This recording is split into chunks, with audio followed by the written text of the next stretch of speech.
Hi అండి. తెలుగు కథల ప్రపంచంకు స్వాగతం. ఇవాళ బాలమిత్ర తెలుగు కథల సంచిక నుంచి వాక్శుద్ధి అనే కథను వినేద్దామండి. సంక్రాంతి పండగకు అమెరికా నుండి తండ్రి గారింటికి వచ్చిన నీరజకు ఇక్కడ అలవాట్లు ఆచారాలు విచిత్రంగా తోచసాగాయి.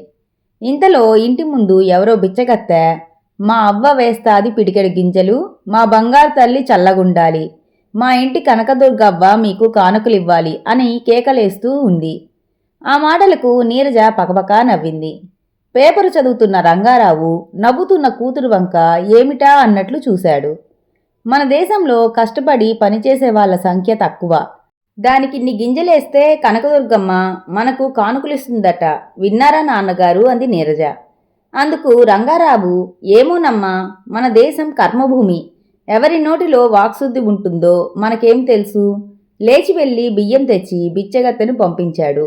డాడీ, మీరెన్ని చెప్పండి, మన దేశంలో సోమరిపోతుల సంఖ్య ఎక్కువ, దాన ధర్మాలు చేసేవారి సంఖ్య కూడా ఎక్కువే. మీలాంటి వాళ్ళు చేయబట్టే వాళ్ళు అలా సోమరిపోతుల్లా తయారవుతున్నారు. ఒక్కరోజు బిచ్చం వేయటం మానండి, వాళ్ళ తిక్క కుదిరి తెల్లవారి నుంచి పనిచేస్తారా లేదా చూడండి. రంగారావు నవ్వి, ఇప్పుడు మనకేం తక్కువైందమ్మా, ఆ బిచ్చగత్తె ఆశీర్వచనము గురించి ఆలోచించి మనసు పాడు చేసుకోకు అన్నాడు. ఆ రోజు సాయంత్రం నీరజ కొడుకు రాహుల్ చింత చెట్టు కింద ఆడుకోసాగాడు. ఇంతలో ఆటలో బావి తవ్వాలనే ఆలోచన కలిగి గుణపం తెచ్చి చెట్టు కింద తవ్వసాగాడు. గుణపానికి ఏదో పాత్ర తాకిన శబ్దమైంది. పరిగెత్తుకుంటూ ఇంటిలోనికి వెళ్ళి రంగారావుతో, తాతా తాతా, ఆటలో బావి కోసం తవ్వుతుంటే ఏదో పాత్ర మాదిరిగా కనిపించింది, నాకు భయం వేసి నీ దగ్గరకు వచ్చాను అన్నాడు. రంగారావు మనవడితో కలిసి బయటికి వచ్చి చెట్టు కింద గుణపం తీసుకుని తవ్వాడు. గుంతలో ఒక రాగి పాత్ర నిండా వజ్రాలు, బంగారు హారాలు, నిధి నిక్షేపాలు కనిపించాయి. ఆనందాశ్చర్యాలతో ఆ పాత్రను తీసుకొని వచ్చి భార్యను నీరజను పిలిచాడు. గాబరాగా వచ్చిన వారిద్దరికీ నిధిని చూపించాడు. తల్లి బిడ్డలు నోరు తెరిచారు. నీరజ, పొద్దున బిచ్చగద్ద ఆశీర్వదిస్తే హేళన చేశావు, ఇప్పుడేమంటావు? మనకు డబ్బుకు కొదవలేదు.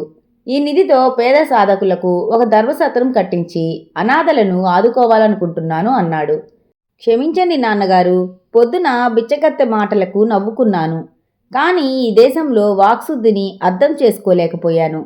నేను అమెరికాకు వెళ్ళగానే మా వారితో చెప్పి మీ యొక్క ధర్మసత్రానికి మాసానికి కొంత డబ్బు పంపిస్తాను. నీరజ మాటలకు ఆమెలో వచ్చిన మార్పుకు ఉప్పొంగిపోయాడు రంగారావు. ఇంతటితో కథ కంచికి మనం ఇంటికి. ఈ కథ కనుక మీకు నచ్చినట్లయితే లైక్ చేసి, షేర్ చేసి, కామెంట్ చేసి మన ఛానల్కి సపోర్ట్ చేసేయండి ఫ్రెండ్స్. ఇక ఉంటానండి. By by.